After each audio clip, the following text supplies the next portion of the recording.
নমস্কার বন্ধুরা, আমি কল্যাণী ক্রিয়েশন থেকে আজ একটা নতুন ধরনের সেলাই দেখাতে চলেছি। সেটা হলো আমাদের যে পুরানো কাপড় আছে, আমরা যে শাড়ি কাপড় পরি, সেই শাড়ি আমরা না ফেলে না বিক্রি করে আমরা নিজেদের ঘরে অনেক জিনিস তৈরি করতে পারি।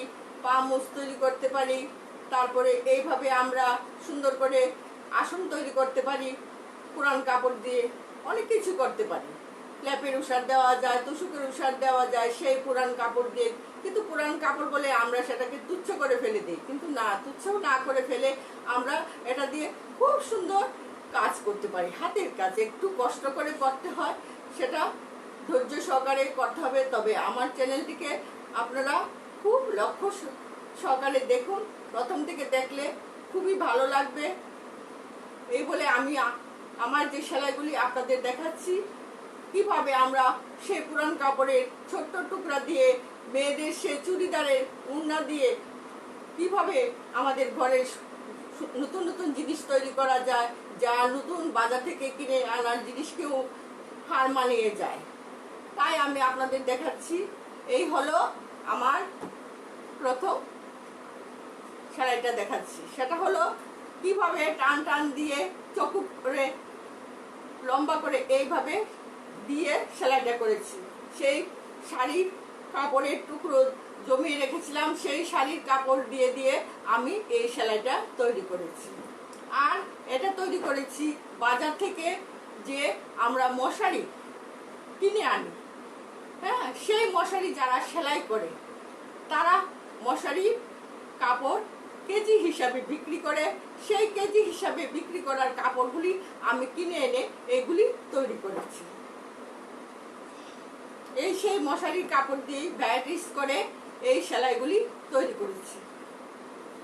যেটা ছোট, এটা ছোট মোড়াতে দেওয়া যায়, সেরকম ছোট করে করেছি যাতে মোড়াতে দেওয়া যায়। তারপর আবার এটা একবারে লম্বালম্বি ভাবে করেছি সেলাইটা। ওটা করেছি লম্বার মধ্যে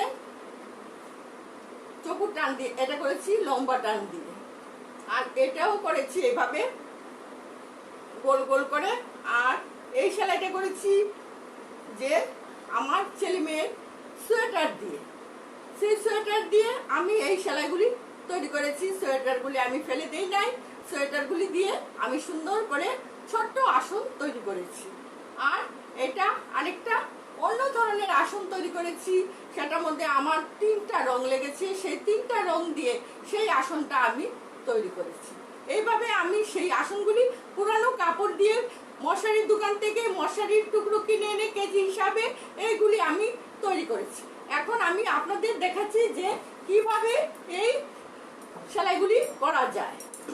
প্রথম থেকে খুব লক্ষ্য করে দেখবেন, তাহলে বুঝতে পারবেন। আমি আমার একটা কাপড় আমি কি করেছি, 2 ইঞ্চি করে মেপে মেপে কাপড়গুলি টুকরো করে নিয়েছি। টুকরো করে নিয়ে আমি কি করেছি, সেলাই করে যে এখন দেখালাম যে পামোচ তৈরি করেছি, আসন তৈরি করেছি, অনেকগুলি জিনিসই তৈরি করেছি যা আমাদের নিত্য প্রয়োজনে লাগে। তার জন্য আমি এখন আপনাদের সামনে দেখাচ্ছি যে 2টা কাঁটা নিলাম। সেই কাঁটাগুলি হলো 6 নাম্বার। 6 নাম্বারে আমরা 6 নাম্বারে কাঁটাগুলি দিয়ে আমরা কি করব, মশারি বা কাপড়ের টুকরো দিয়ে 6 নাম্বার কাঁটা দিয়ে করলে খুব ভালো হয়। তার জন্য প্রথম আমি একটা গিট দিয়ে দিলাম। এই যে আমি দেখাচ্ছি, হ্যাঁ, একটা গিট দিয়ে দিলাম। গিটার মধ্যে একটা ফুল থাকবে, ছোট্ট একটা ফুল থাকবে।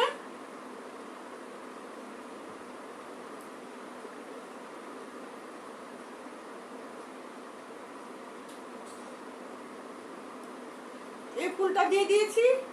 এই গোলটার মধ্যে দিয়ে আমার কাঁটাটা ঢুকিয়ে নেব। 6 নাম্বার কাঁটা, কিন্তু এটা করতে খুব সুবিধা হয়, কারণ কাপড় বা মশারি দিয়ে করলে 6 নাম্বার কাঁটা দিয়ে করলে খুব সুবিধা হয়। আর চিকন কাঁটা দিয়ে করতে গেলে খুব সময়ও লাগে, করতেও খুব কষ্ট হয়। এমনিতে তো কাঁটার মাথা আঙ্গুলে লেগে অনেকটা ব্যথা পাওয়া যায়। তার জন্য আমি এখন দেখাচ্ছি যে প্রথম আমি একটা গোল তুললাম। কি করে তুললাম? ওই গোলটার মধ্যে ঢুকিয়ে তারপরে আমি কাটা দিয়ে এই ঘরটা সুন্দর করে তুলে নিলাম। দুইটা কাটা, 2 নম্বর ঘর তুলেছি। এবার এটা আমি হাত দিয়ে তুলে নিতে পারতাম, আমি কাটা দিয়ে আপনাদের দেখিয়ে দিচ্ছি।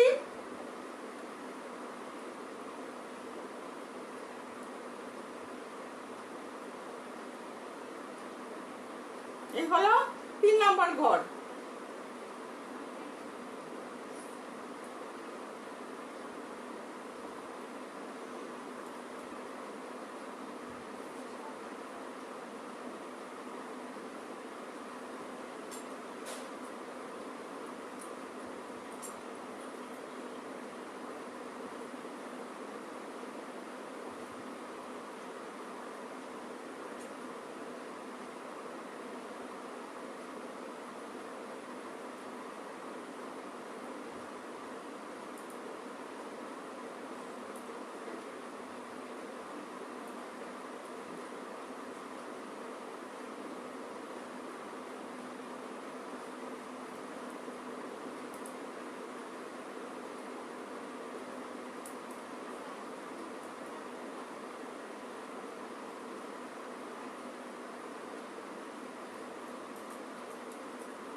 বন্ধুরা, আমার 29টা ঘর তোলা হয়ে গেছে। এখন আমি কিভাবে এটা করব আপনারা লক্ষ্য রাখুন।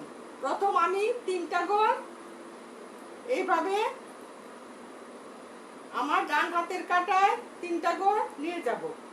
1, হ্যাঁ, 2,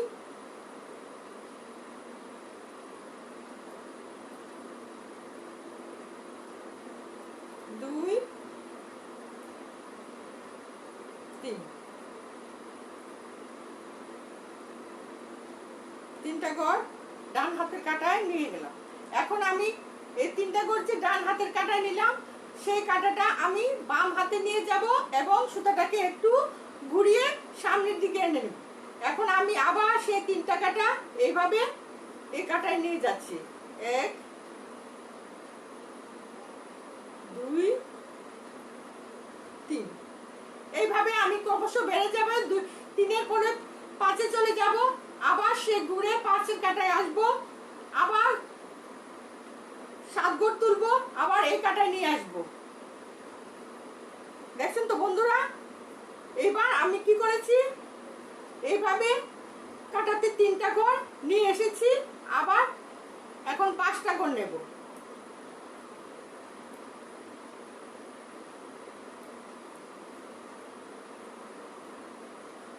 1, 2,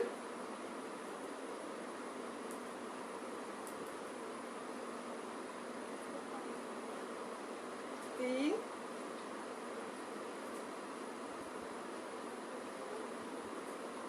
4,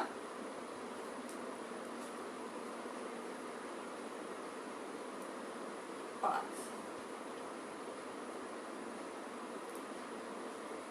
এখন 5টা ঘর আমি ডান হাতের কাঁটায় নিয়ে এসেছি।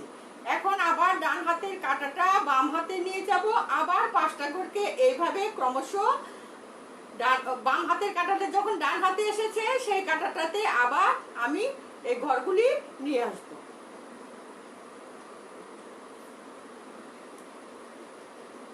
1,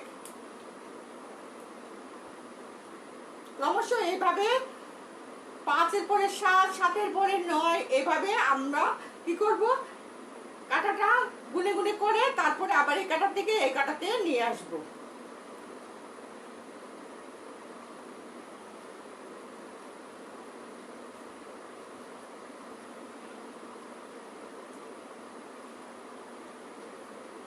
এই যে নিয়ে আসলাম বন্ধুরা, দেখছেন তো? নিয়ে আসলাম এইভাবে ক্রমশ এই দিকটা একটা পাপড়ির মতো বেড়ে যাবে।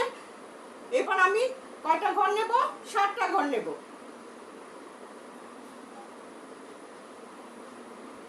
যে যেরকম ভাবে করেন, কেউ 29টা নিতে পারেন, কেউ 21টা নিতে পারেন, মানে একটা ঘর বেজুর থাকবে।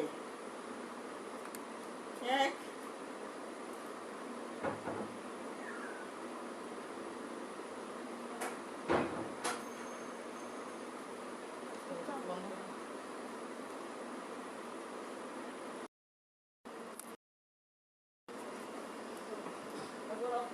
বন্ধুরা, এখন আমি এই 3 ঘর আবার ফিরিয়ে নিয়েছি। এইভাবে পরপর আমরা সব পাপড়িগুলি একবারে শেষ করে নেব।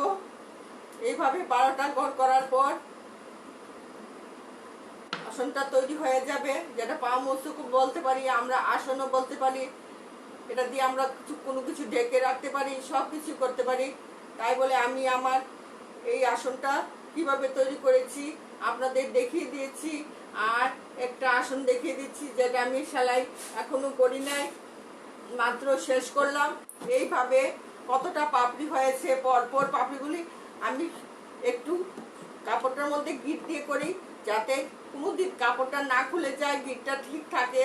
এইভাবে গিট ছাড়াও আমি করেছি, আবার গিট দিয়েও করেছি। এই যে কয়টা পাপড়ি হলো, 12টা পাপড়ি হবে। তার মধ্যে আমরা যদি ছোট করে করি, তাহলে বাচ্চাদের জন্য তাহলে 9টা ঘর তুলে করতে হয়, আবার 11টা দিয়ে করা যায়। সবসময় আমরা বেজুর ঘর দিয়ে করবো। কোন সময় 15টা ঘর, কোন সময় যে 17টা ঘর, সবসময় আমরা 29টা গড় দিয়ে যতটুকু করি ততটুকুই মনে হয় যথেষ্ট। আর 31টা গড় দিয়ে করতে গেলে আরো অনেক বড় হয়ে যায়, কাটাতেও লয় না সেটা। কিন্তু আমরা যে এই সুন্দর করে আসনগুলি তৈরি করি, আমরা এগুলি বাজারেও বিক্রি করতে পারি, মানুষের কাছেও বিক্রি করে আমরা ঘরে বসে পয়সা রোজগার করতে পারি।